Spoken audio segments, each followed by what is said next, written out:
Students, whatever homework is given to you, you have to submit it on the very next day between 8 am to 1 pm to the given WhatsApp number, and it is compulsory to submit your homework as your attendance will be marked on the basis of your submission. Students, in last lecture we have studied what is panchayat and its need, as well as the structure of panchayat and its system.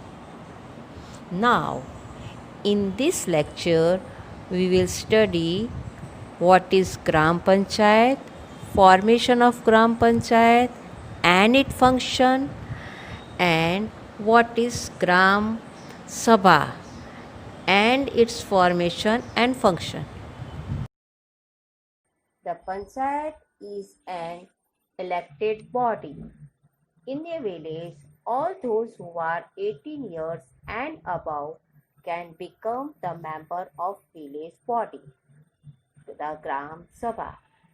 The Gram Sabha is a meeting of all citizens living in the village or villages. Every adult with a right to vote is a member of the Gram Sabha. In this line, we come to know that the person who is 18 years or above 18, he or she can be the member of Gram Sabha, and he or she has a right to vote in the election of Gram Panchayat. In this way, the Gram Sabha come into existence, यानी कि ग्राम सभा बनती है। जो 18 या 18 साल से बड़ी उम्र का व्यक्ति हो और जिसे वोट देने का अधिकार हो। तो आप समझ गए होंगे कि ग्राम सभा क्या होती है। ओके, तो यही ग्राम सभा जो सरपंच को भी चुनती है, बराबर। तो अब हम देखेंगे, all the member of the Gram Sabha also elect the Sarpanch, who is the Panchayat President. The Ward Panch and the Sarpanch form the Gram Panchayat. It conduct meeting at least twice a year to raise issue and concern related to the village. The government appoint a salary officer as the Panchayat Secretary for both the Gram Sabha and the Gram Panchayat.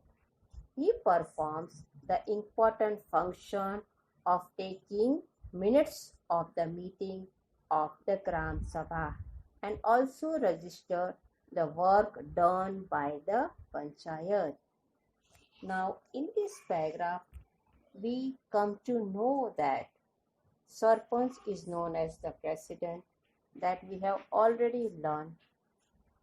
Now, the ward punch and the sarpanch, they form a ग्राम पंचायत, यानी कि जो पंच होते हैं और सरपंच होते हैं उनसे ग्राम पंचायत बनती है, ठीक है। And this panch and sarpanch conduct meeting twice in a year and they discuss the issue and concern related to the village. मतलब गांव के अंदर जो समस्याएं होती है उसके ऊपर वे चर्चा करते हैं और उसका निराकरण यानी कि उसका हल निकालते हैं। The government appoint a salary officer, और गवर्नमेंट की तरफ से भी एक ऑफिसर होता है जिसको हम पंचायत सेक्रेटरी भी कहते हैं। अब इसका क्या काम है? He has a main function, important function is to collect the minutes of the meeting, यानी कि मीटिंग में क्या क्या चर्चाएं हुई उसका पूरा वो रिकॉर्ड रखते हैं अपने पास और फिर वो आगे सरकार को भी दिखाते हैं। और जो भी वर्क हुआ है गांव में गांव के लोगों के लिए उसका भी वो रिकॉर्ड रखते हैं। In this way Panchayat Secretary perform a important role in the Gram. Now students, we will see some important function of the Gram Sabha. Number 1. Member of the Gram Sabha elect the Gram Panchayat. Very simple. ग्राम सभा के जो सदस्य होते हैं वो ग्राम पंचायत बनाते हैं. तो ग्राम सभा का ये सबसे पहला और इम्पॉर्टेंट फंक्शन है. Second, it discuss and review the issue of economic development in the village. अब ग्राम सभा है वो इकोनॉमिक डेवलपमेंट के बारे में जानती है. यानी क्या इकोनॉमिक डेवलपमेंट यानी क्या? गांव के व्यक्ति हैं उनकी आय कितनी बढ़ी, बराबर, उनको आय बढ़ाने के कितने कितने पंचायत की तरफ से नए नए मौके मिले जिससे वो अपनी आवक बढ़ा सके. तो उसके बारे में भी वो जानकारी प्राप्त करते हैं. Third, it prepare the village budget and audit the account of the gram panchayat. अब ग्राम सभा है वो बजट भी तैयार करती है. तो बजट यानी क्या?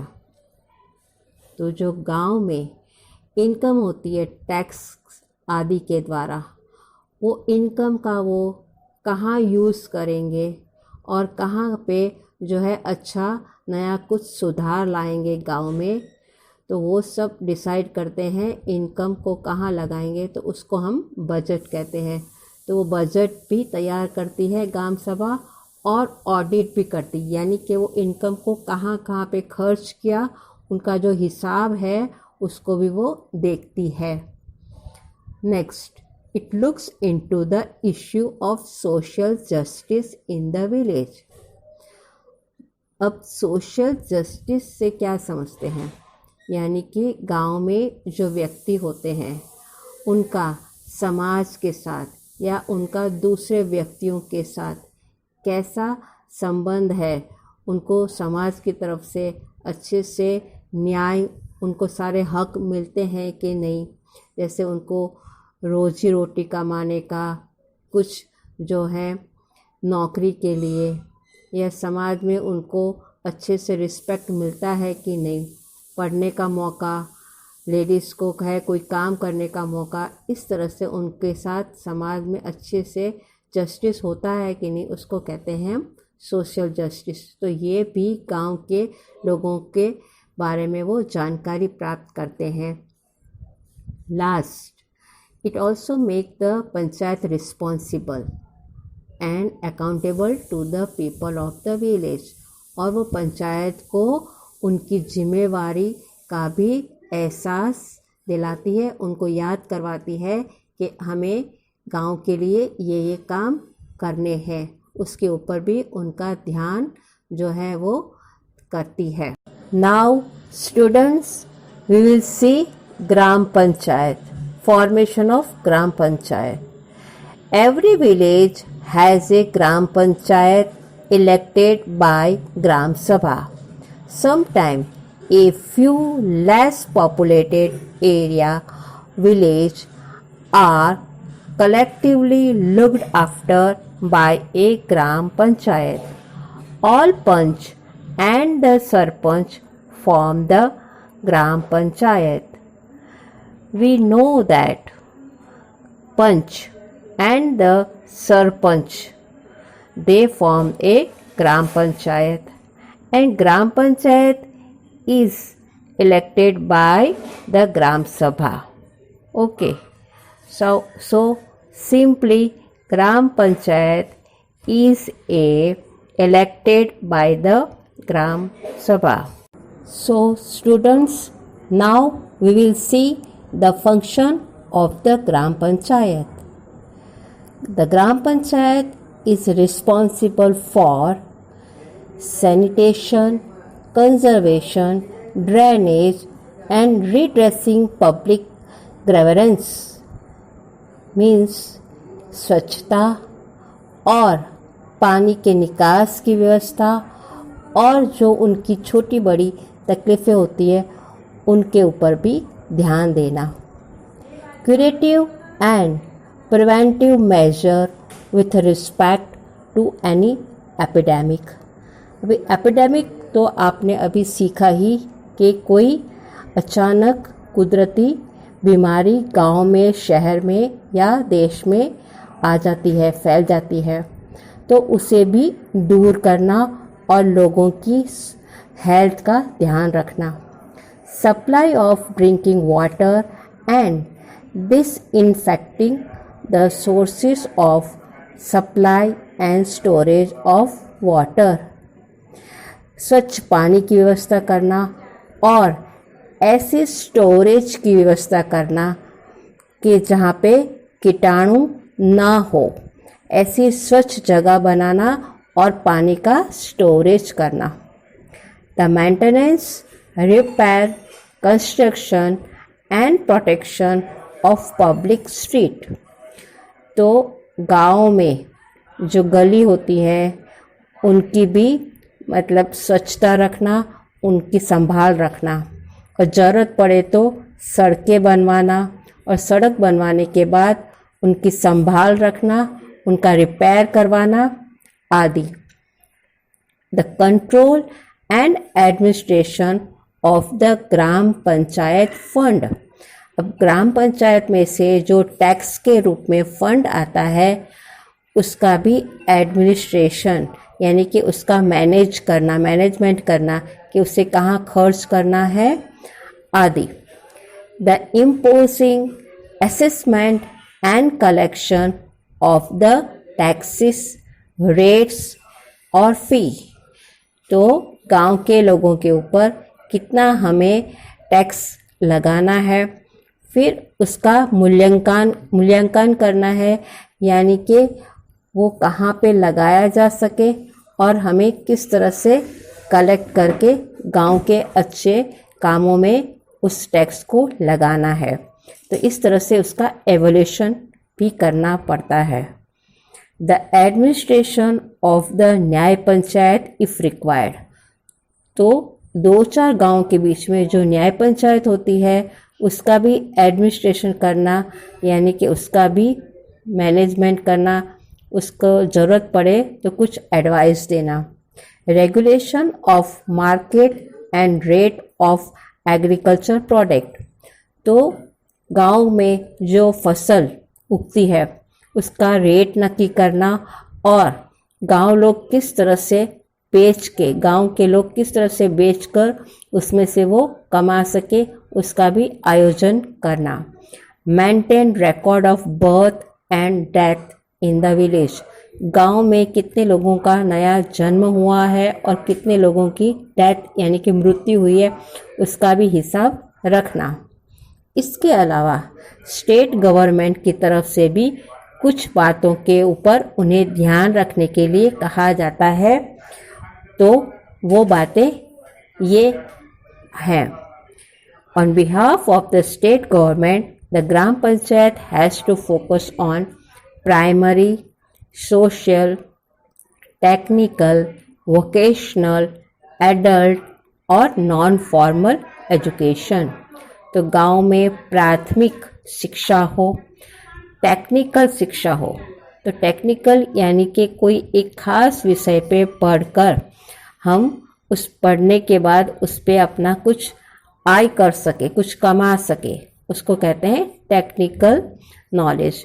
इस तरह से वोकेशनल भी ऐसा ही होता है कि किसी वो काम को सीखकर कोई हम अपनी रोजगारी कमा सके, जैसे कारपेंट्री हुआ या ब्लैक स्मिथ हुआ तो उसको हम कहते हैं वोकेशनल, जैसे कि टेलरिंग हुआ आदि. और एडल्ट एजुकेशन भी, बड़े लोगों को भी कुछ हम शिक्षा दे पाएँ ऐसी व्यवस्था गांव के ग्राम पंचायत वाले करते हैं.